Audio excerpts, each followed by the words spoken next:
Hello student, my name is Dilip Kumar from Axis Institute. This is the third lecture of motion in one dimension, motion in straight line. Last lecture में मैं यहाँ पर complete कर लिया था, ठीक है। पाथ लाइन, डिस्टेंस, डिस्प्लेसमेंट ये भी पढ़ लिया था, कुछ न्यूमेरिकल भी किए थे, एवरेज स्पीड, एवरेज वेलोसिटी भी देख लिया था, ठीक है। आज यहाँ से स्टार्ट करते हैं।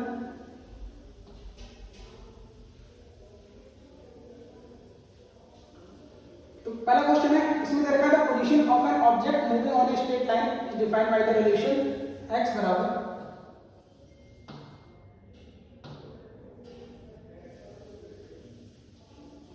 x बराबर 2t square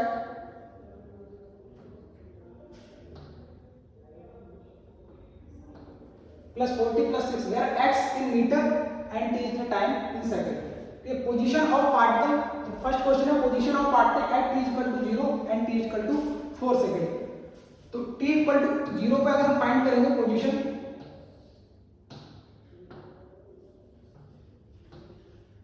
t equal to 0 पे तो कितना आएगा, x बराबर हमको देखा है 2t स्क्वायर प्लस 40 प्लस 6, ये है x इक्वल टू। तो t इक्वल टू 0 पे हमें पोजीशन फाइंड करनी है, तो इसमें t बराबर 0 को करेंगे तो x बराबर आएगा 2 इंटू 0 का whole square plus 4 into 0 plus 6, तो ये x बराबर आ जाएगा 6 मीटर, ठीक है। तो t बराबर 0 पे जो पार्टिकल का पोजीशन है वो कितना आ गया, 6 मीटर। फिर और फाइंड करना है t बराबर 4 सेकंड पे, तो t बराबर 4 सेकंड पे पार्टिकल कहाँ होगा, t बराबर 4 सेकंड, इस पे पोजीशन आ जाएगा जहां पे x किसका फंक्शन है, x टाइम का फंक्शन है। जैसे जैसे टाइम का वैल्यू इंक्रीज हो रहा है पोजीशन पार्टिकल का इंक्रीज हो रहा है, तो t बराबर 4 पे फाइंड करना है, तो इसमें t बराबर 4 पुट करेंगे, तो 2 इंटू 4 का whole square plus 4 into 4 plus 6,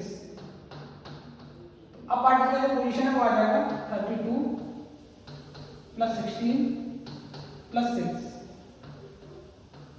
इसको सॉल्व करेंगे आएगा 32 प्लस 22 54 मीटर। तो t बराबर 4 सेकंड में जो पार्टिकल का पोजीशन है वो कितना आया है, 54, ठीक है। तो ये फर्स्ट क्वेश्चन था। सेकंड में करा distance travelled from t equal to 0 second and t equal to 4 second.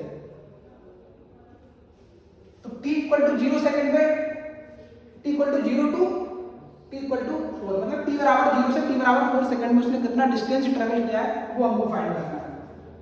तो यहाँ पे देखो t बराबर 0 पे यहाँ पे कहीं ओरिजिन होगा हमारा, ठीक है। ओरिजिन कहाँ पे होगा, ओरिजिन इस साइड होगा, क्योंकि t बराबर 0 पे x बराबर कितना मिला है हमको, x बराबर 6 मीटर t बराबर 0 पे, और ये सपोज मैंने मान लिया t बराबर 4 सेकंड, यहाँ पे x बराबर कितना मिला है 54 मीटर, ठीक है। तो t बराबर 0 से t बराबर 4 सेकंड में कितना डिस्टेंस इसने ट्रेवल किया होगा यहाँ से यहाँ तक, पहले उसका पोजीशन क्या था 6 मीटर, फिर कितना आ गया 54 मीटर, तो इनके बीच में जो डिस्टेंस ट्रेवल किया होगा d बराबर 54 माइनस 6, ये आ जाएगा 48 मीटर, ये आ गया डिस्टेंस ट्रेवल। ये था सेकंड क्वेश्चन। थर्ड क्वेश्चन क्या है,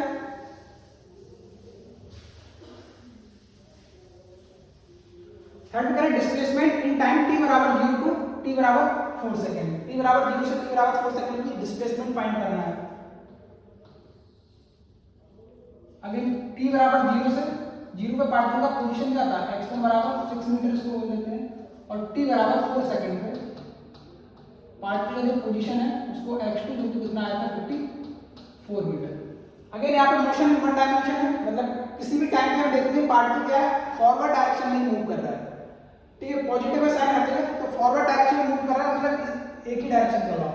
और ये लास्ट लेक्चर में हम डिस्कस कर चुके हैं, जब पार्टिकल का मोशन स्ट्रेट लाइन का रहा हो और उसका डायरेक्शन भी सेम रहे, मतलब एक ही डायरेक्शन में अगर हो तो उस केस में डिस्टेंस और डिस्प्लेसमेंट दोनों बराबर होते हैं। तो यहाँ पर भी देखेंगे हम, ये है इनिशियल पॉइंट, ये है फाइनल पॉइंट। तो डिस्प्लेसमेंट क्या होता है, final position minus initial position, final point और इनिशियल पॉइंट के बीच का मिनिमम डिस्टेंस, ठीक है। तो मिनिमम डिस्टेंस स्ट्रेट लाइन का लॉन्ग होता है, और ये मोशन जो है वो भी स्ट्रेट लाइन का लॉन्ग हो रहा है, तो इस केस में डिस्प्लेसमेंट भी फाइंड करेंगे तो क्या आएगा, सिमिलर। डिस्प्लेसमेंट बराबर x2 minus x1, 54 minus 6, 48 metre. ठीक है, तो डिस्प्लेसमेंट डिस्टेंस के इक्वल आ जाएगा। ये हो गया थर्ड क्वेश्चन। लास्ट क्वेश्चन में पूछा है average speed from t equal to 0 to t equal to 4 second, मतलब t बराबर 0 से t बराबर 4 सेकंड के बीच एवरेज स्पीड पूछा है। तो अगेन एवरेज स्पीड का फार्मूला हमको पता है v एवरेज। एवरेज स्पीड का फार्मूला क्या होता है? Total distance divided by total time. Total distance divided by total time. तो यहाँ पे टोटल डिस्टेंस कितना है? ठीक है, 48 मीटर। डिस्टेंस और डिस्प्लेसमेंट दोनों बराबर है, तो टोटल डिस्टेंस आ गया 48 metre divided by total time. t बराबर 0 से t बराबर 4 सेकंड में, मतलब t2 माइनस t1, तो कितना आएगा? 4 माइनस 0, 4 माइनस 0 मतलब 4 सेकंड। ये आ जाएगा 48 डिवाइडेड बाय 4, 12 यूनिट क्या हो जाएगा? मीटर पर सेकंड। ठीक है, तो ये क्वेश्चन था।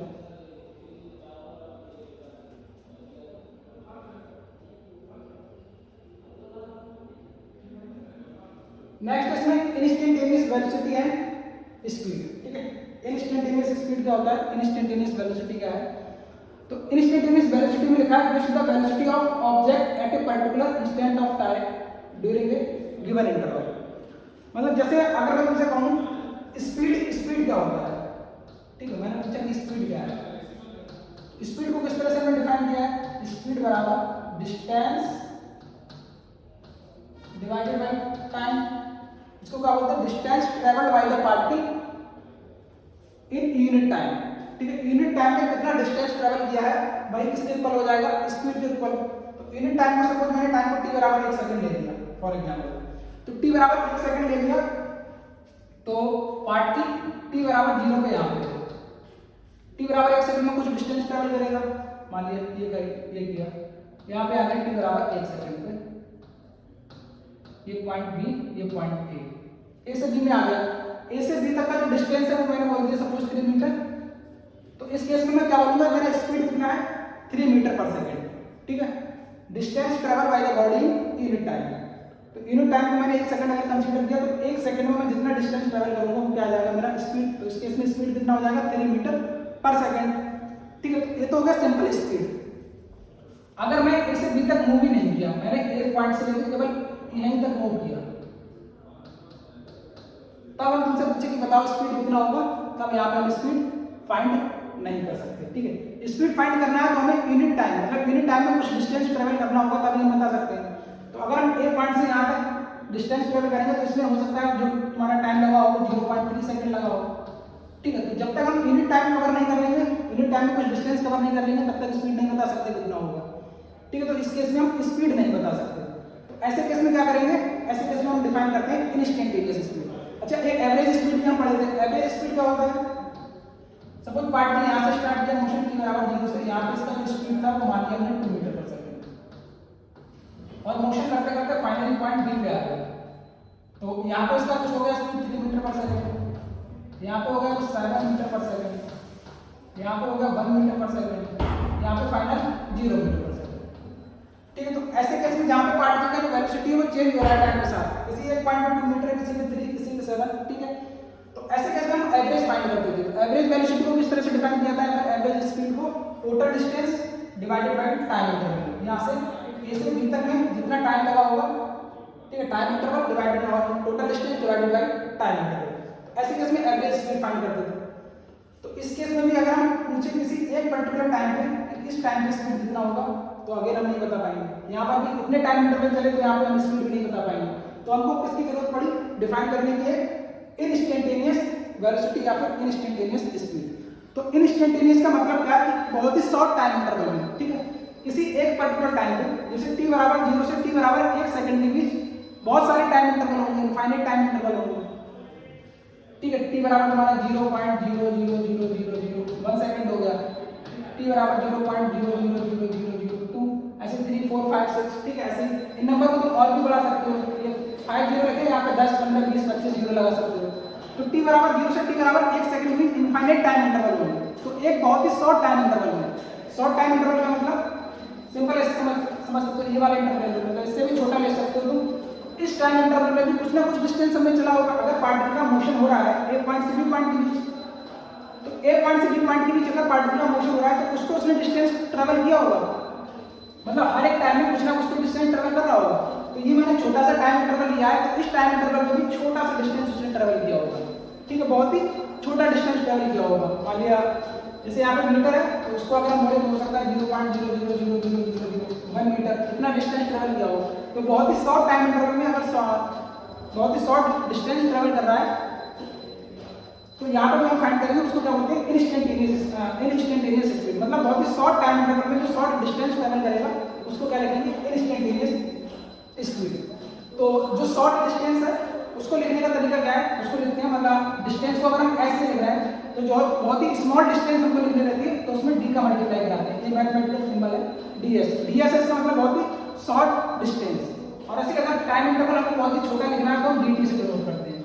ठीक है, तो इंस्टेंटेनियस जो स्पीड है वो क्या हो जाएगी, ds डिवाइडेड बाय dt। ठीक है, डिस्टेंस अपॉन टाइम ही रहेगा, फार्मूला सेम हमारा डिस्टेंस अपॉन टाइम, बट बहुत ही शॉर्ट डिस्टेंस हम लिखेंगे कितना, ds डिवाइडेड बाय dt। मतलब टाइम इंटरवल बहुत छोटा हो जाएगा और डिस्टेंस भी काफी कम। तो किसी एक पर्टिकुलर टाइम पे, ठीक है, किसी एक पर्टिकुलर टाइम पे अगर हमको स्पीड पूछी जाए तो वो स्पीड कहलाती है इंस्टेंटेनियस स्पीड। जैसे मैं यहाँ पे पूछ रहा हूँ तुमसे बताओ स्पीड t बराबर 0.05 सेकंड है, तो ए से लेकर बी तक में मोशन हो रहा है, तो t बराबर 0.05 सेकंड पे जो स्पीड आएगी वो स्पीड क्या कहलाएगी, इंस्टेंटेनियस स्पीड। एक पर्टिकुलर टाइम पे जो स्पीड आएगी उसको क्या बोलते हैं हम, इंस्टेंटेनियस स्पीड।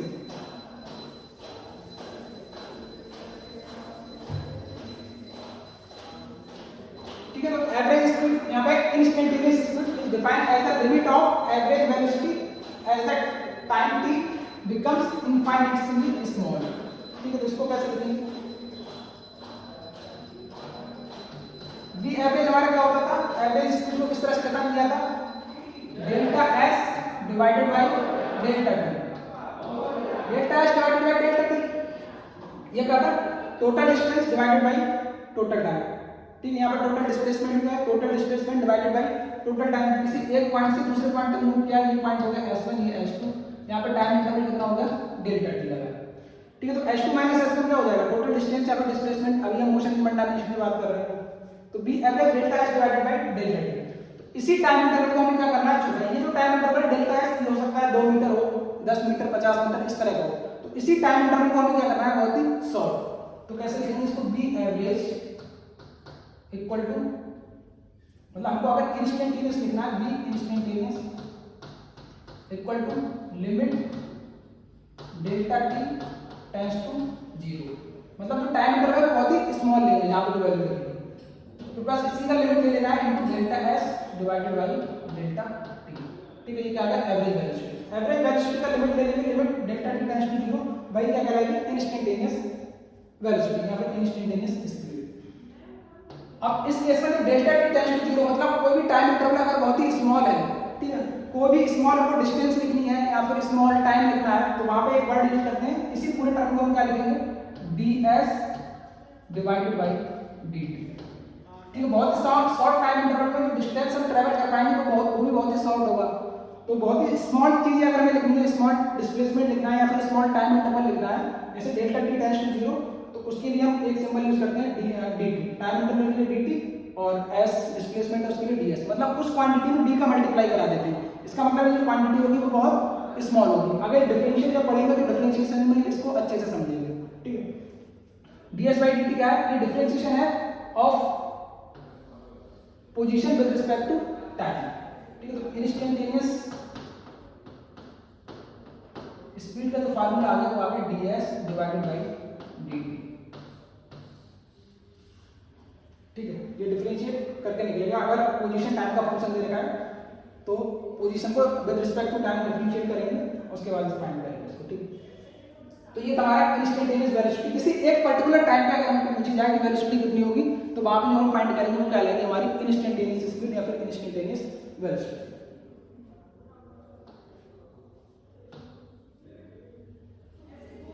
आगे देखते हैं हम, velocity is a vector quantity and speed is a scalar quantity but both have same unit and dimension. ठीक है, वेलोसिटी और स्पीड दोनों का यूनिट सेम रहता है मीटर पर सेकंड। ठीक है, और डायमेंशन भी दोनों का सेम रहता है। मीटर का क्या हो जाएगा capital L divided by time का हो गया T, capital L divided by T, इसको क्या लिखते हैं एल टी पावर -1। ठीक है, तो ये डायमेंशन आ गया और मीटर पर सेकंड क्या रहता है इसका यूनिट, दोनों का यूनिट सेम है। अब इसमें स्पीड कैसा है स्केलर क्वांटिटी है और वेलोसिटी हमारा कैसा है वेक्टर क्वांटिटी। तो वेक्टर और स्केलर में दोनों में अंतर समझ आता है। स्पीड स्केलर का मतलब क्या है, अगर कहीं पे हमको स्पीड दे रखा है कि किसी पार्टिकल का जो स्पीड है वो 3 मीटर पर सेकंड है, तो इसका क्या मतलब हुआ वो 1 सेकंड में 3 मीटर चल रहा होगा।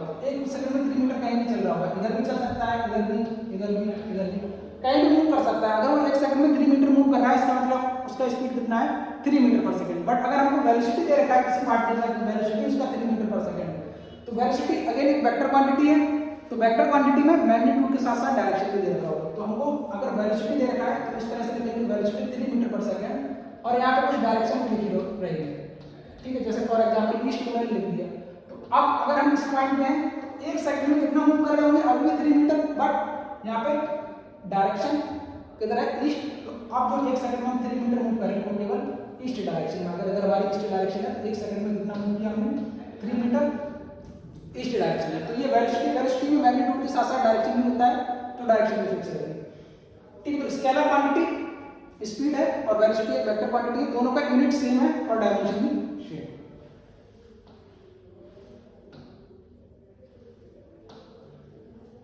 नेक्स्ट पॉइंट है, if the instantaneous velocity remain constant throughout an interval of time means that uniform motion, then it is also equal to the average velocity।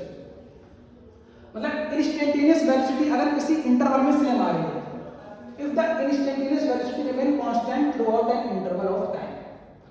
तो सपोज ये टाइम इंटरवल हमने ले लिया t बराबर 0 टू t बराबर 10 second ले लिया, एक टाइम इंटरवल ले लिया।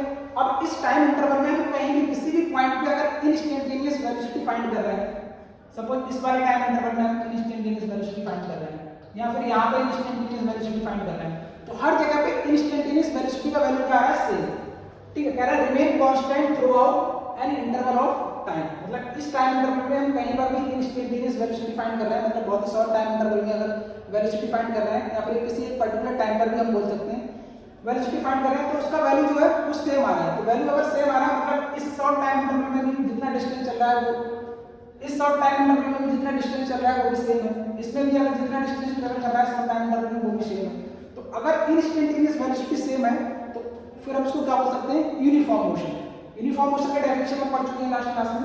यूनिफॉर्म मोशन क्या, इक्वल टाइम इंटरवल में अगर बॉडी इक्वल डिस्टेंस ट्रैवल कर रही है तो उसको क्या बोलते हैं यूनिफॉर्म मोशन। ठीक है, मतलब 1 सेकंड में अगर ये 2 मीटर चल रहा है तो हर 1 सेकंड में अगर ये 2 मीटर चल रही है बॉडी हमारी, तो उसको हम क्या बोलते थे यूनिफॉर्म मोशन। ठीक है, तो इसको भी हम क्या बोल सकते हैं यूनिफॉर्म मोशन, क्योंकि हर शॉर्ट टाइम इंटरवल में हम देख रहे हैं तो डिस्टेंस जो आ रही है वो इक्वल आ रही है, क्योंकि वेलोसिटी कैसी है इंस्टेंटेनियस वेलोसिटी सेम। तो इसको हम यूनिफॉर्म मोशन बोल सकते हैं, means that uniform motion correct then it is also equal to the average velocity. तो इस वाले केस में अगर एवरेज वेलोसिटी फाइंड करोगे तो भी हमारा सेम आएगा, v एवरेज वेलोसिटी जो है वो v इंस्टेंटेनियस से इक्वल आएगा। इसको यूनिफॉर्म मोशन में इसको ऐसे समझ सकते हैं, देखो मान लिया a 1 2 3 4 t बराबर 0, t बराबर 1 सेकंड 2 3 4 4 सेकंड का एक टाइम इंटरवल ले लिया। अब यूनिफॉर्म मोशन है, आपको पता चल गया यूनिफॉर्म मोशन है। तो अगर यूनिफॉर्म मोशन है तो जितना भी डिस्टेंस ट्रैवल कर रहा होगा, अगर 2 मीटर यहाँ पे तो 2 मीटर यहाँ, 2 मीटर 2 मीटर,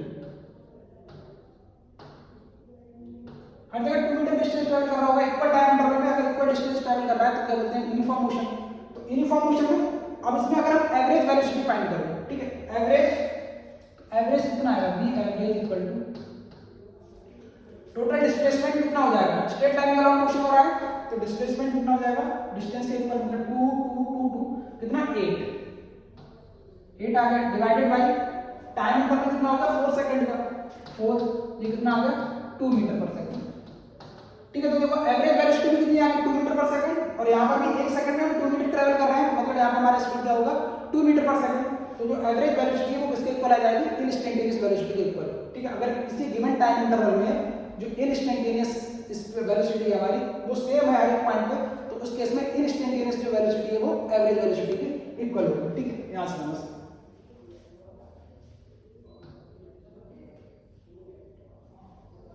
नेक्स्ट पॉइंट है व्हाट द कन्वर्स मे या may not be true, means that if the instantaneous velocity at the moment is equal to average velocity then the motion may या not uniform। ठीक है, अगर b average यहां पे बोला है अगर instantaneous velocity at a moment is equal to average velocity. ठीक है, तो मान लीजिए एवरेज वेलोसिटी हमारी कितनी 3 मीटर पर सेकंड फॉर एग्जांपल। ये मोशन हुआ है, फिर से टाइम इंटरवल सेम ले लेते हैं, t बराबर 0 टू t बराबर 4 सेकंड।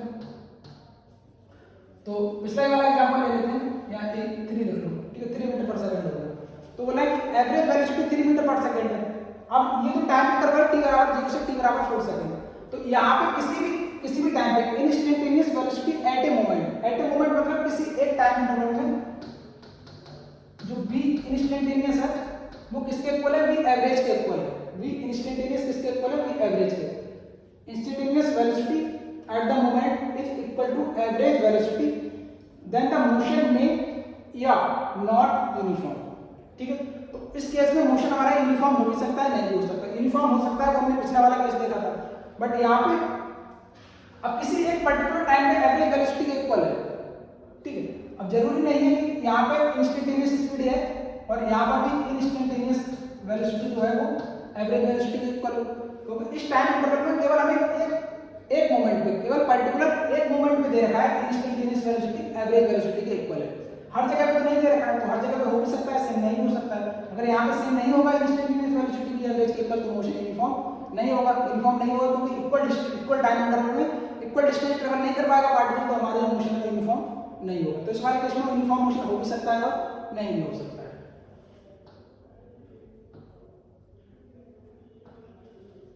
नेक्स्ट पॉइंट है for a particle moving with constant velocity its average velocity and instantaneous velocity are always equal. ठीक है, तो कांस्टेंट वेलोसिटी से मोशन हो रहा है, its average velocity and instantaneous velocity are always equal. Instantaneous और भी एवरेज। ठीक है, ये दोनों कैसे होंगे, इक्वल। अगर पार्टिकल का मोशन कैसा हो रहा है, कांस्टेंट वेलोसिटी से। अगेन ये फिर से वही एग्जांपल आ गया, t बराबर 0 से t बराबर 4 सेकंड अगर हम ले लें यहाँ पे। ठीक है, यहाँ पे मान लें कि हमारा जो वेलोसिटी कांस्टेंट है मतलब 2 मीटर पर सेकंड है, इसी डायरेक्शन में जाओ, तो हर एक सेकंड में हम कितना चल रहे होंगे, 2 मीटर।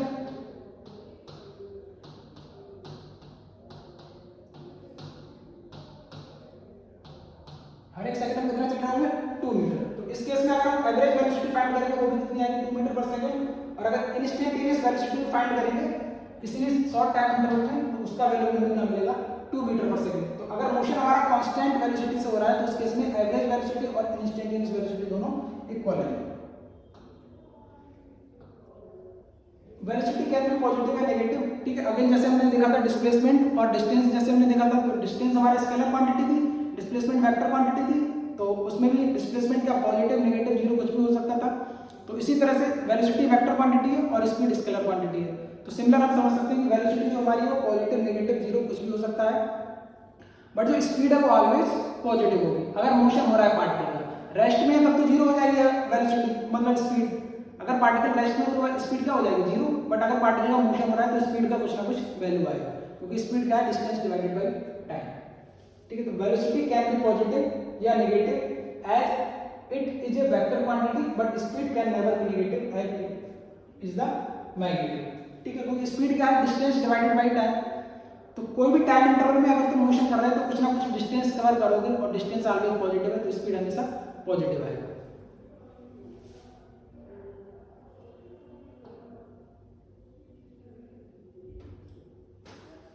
नेक्स्ट पॉइंट है an object may have varying velocity without having varying speed. ठीक है, पहले यहां तक समझो।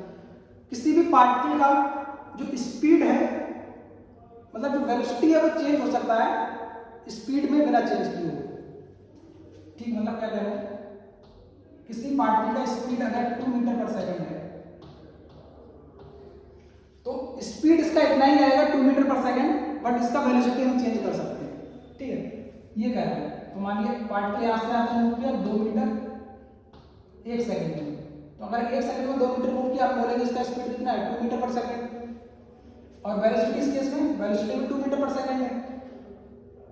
बट वेलोसिटी में हम चेंज कर सकते हैं, मतलब अगर पार्टिकल अब सपोज यहाँ पे मूव कर गया 2 मीटर 1 सेकंड में, तो इस केस में हम क्या बोलेंगे, जो हमारा स्पीड है 2 मीटर पर सेकंड रहेगा, बट वेलोसिटी क्या हो जाएगा चेंज, मतलब वेरी कर जाएगा वेलोसिटी, क्योंकि वेलोसिटी एक वेक्टर क्वांटिटी है, इसमें मैग्नीट्यूड के साथ साथ डायरेक्शन भी रहती है। तो मैग्नीट्यूड के साथ साथ डायरेक्शन भी रहेगी, तो इस केस में अगर हम वेलोसिटी फाइंड करेंगे तो उसका वैल्यू डिफरेंट आएगा।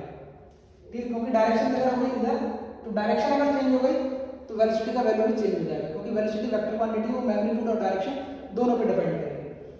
ठीक है, as in case of uniform circular motion. ठीक है, आगे जो पढ़ोगे आप यूनिफॉर्म सर्कुलर मोशन, इसमें भी यूनिफॉर्म बोलते हैं यूनिफॉर्म सर्कुलर मोशन, मतलब इसमें स्पीड पार्टिकल का कांस्टेंट रहता है। अगर स्पीड मैंने बोला 2 मीटर पर सेकंड, तो जो पार्टिकल मेरा है 2 मीटर पर सेकंड से ही मूव करेगा। ठीक है, मतलब स्पीड उसका कांस्टेंट रहेगा, बट वेलोसिटी चेंज होता रहेगा, क्योंकि वेलोसिटी एक वेक्टर क्वांटिटी है, वो मैग्नीट्यूड और डायरेक्शन दोनों पे डिपेंड करेगी। तो मैग्नीट्यूड तो सेम है 2 मीटर पर सेकंड, बट डायरेक्शन कभी यहाँ पे हो जाएगी, इस वाली क्वांटिटी देखेंगे तो इधर, यहाँ पे देखेंगे तो डायरेक्शन। ठीक है, तो डायरेक्शन चेंज हो रही है, मतलब वेलोसिटी पार्टिकल की चेंज हो रही है।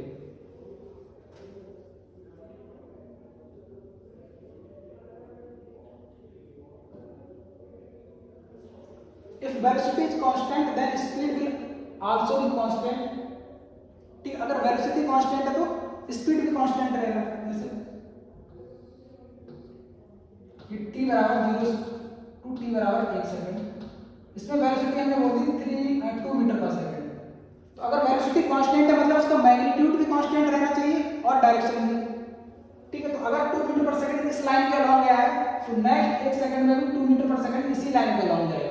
नेक्स्ट अगला 1 सेकंड आएगा, उसमें भी 2 मीटर पर सेकंड इसी लाइन के अलॉन्ग चलेगा, क्योंकि वेलोसिटी इसमें मैग्नीट्यूड भी होगा और डायरेक्शन भी होगी। तो 1 सेकंड में 2 मीटर हम चल रहे होंगे, बट डायरेक्शन भी सेम रहेगी। इधर नहीं चल सकते हैं 1 सेकंड में 2 मीटर, इधर जाएंगे तो वेलोसिटी चेंज हो जाएगी। तो वेलोसिटी अगर कांस्टेंट है, मतलब मैग्नीट्यूड को भी कांस्टेंट रखना पड़ेगा और डायरेक्शन को भी, डायरेक्शन भी एक ही रहेगी।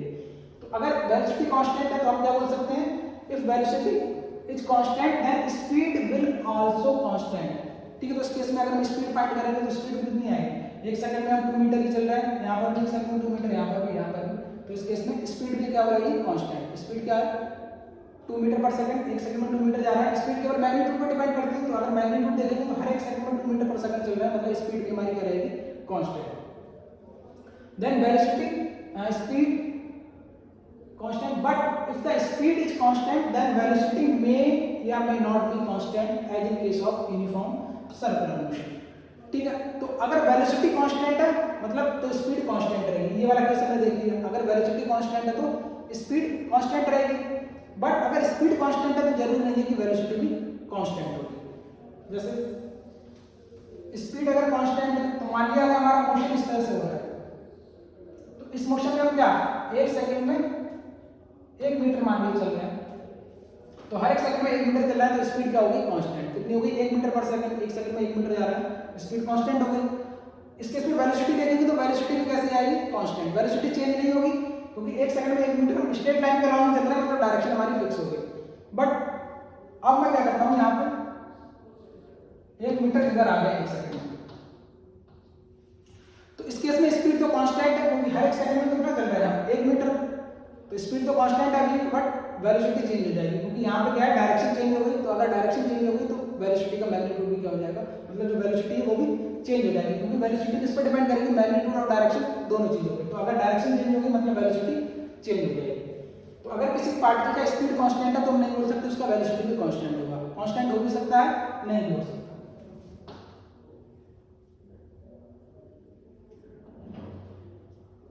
नेक्स्ट पॉइंट है, it is not possible to have situation in which the speed of the particle is never zero. मतलब ये ऐसी सिचुएशन पॉसिबल नहीं है जिसमें पार्टिकल का स्पीड तो जीरो है,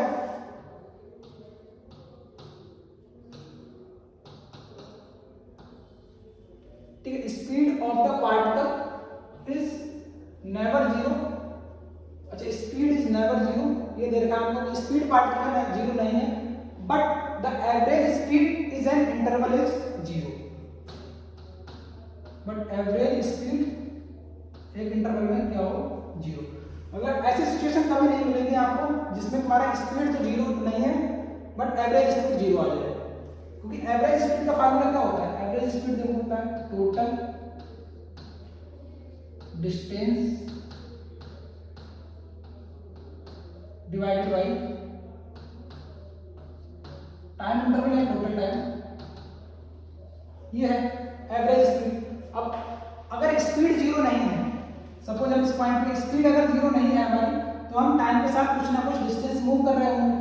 सपोज इस पॉइंट पे आ गए, तो अगर स्पीड 0 नहीं है तो टाइम के साथ हम कुछ ना कुछ डिस्टेंस मूव कर रहे होंगे, तो इस केस में डिस्टेंस का कुछ ना कुछ वैल्यू आएगा। अगर हम एवरेज स्पीड फाइंड करेंगे तो टोटल डिस्टेंस मतलब डिस्टेंस जो ट्रेवल किया है उसका कुछ ना कुछ एक फाइनाइट वैल्यू होगा, और टाइम इंटरवल मतलब इसमें कुछ ना कुछ टाइम भी लगा होगा, तो ये वैल्यू कभी भी 0 नहीं आएगी। तो अगर पार्टिकल का स्पीड 0 नहीं है तो एवरेज स्पीड भी 0 नहीं होगा, ठीक है। पार्टिकल अगर स्पीड 0 नहीं है मतलब एवरेज स्पीड भी 0 नहीं होगा, एवरेज स्पीड का भी कुछ ना कुछ वैल्यू है, ठीक है।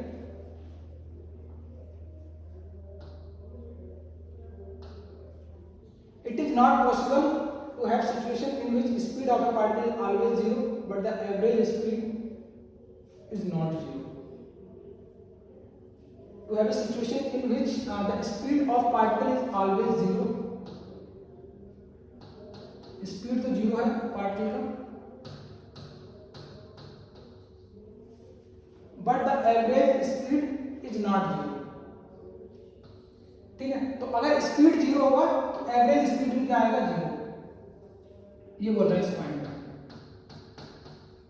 अगर पार्टिकल का स्पीड 0 है तो उस केस में एवरेज स्पीड भी हमेशा 0 होगा, ऑलवेज 0, क्योंकि अगर स्पीड 0 होगा तो एवरेज स्पीड क्या आएगी, total distance s, total distance divided by total time, ये है। तो अगर स्पीड 0 हो गया मतलब हम टाइम के साथ कुछ डिस्टेंस मूव भी नहीं कर रहे हैं, तो टोटल डिस्टेंस का वैल्यू क्या आएगा, 0, ठीक है, डिवाइडेड बाय टाइम इंटरवल। तो 0 को किसी से डिवाइड करोगे तो क्या मिलेगा तुमको, 0। तो अगर स्पीड 0 पार्टिकल है तो एवरेज स्पीड भी क्या होगा, 0।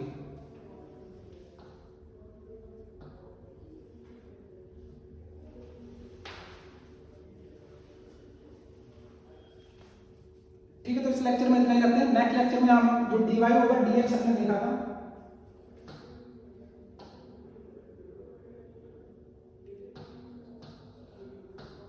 dy ओवर dx की डिफरेंशियल, इस बारे में हम मीनिंग समझेंगे। जैसे इंस्टेंटेनियस वेलोसिटी में हमने लिखा था ds बाय dt, ठीक है।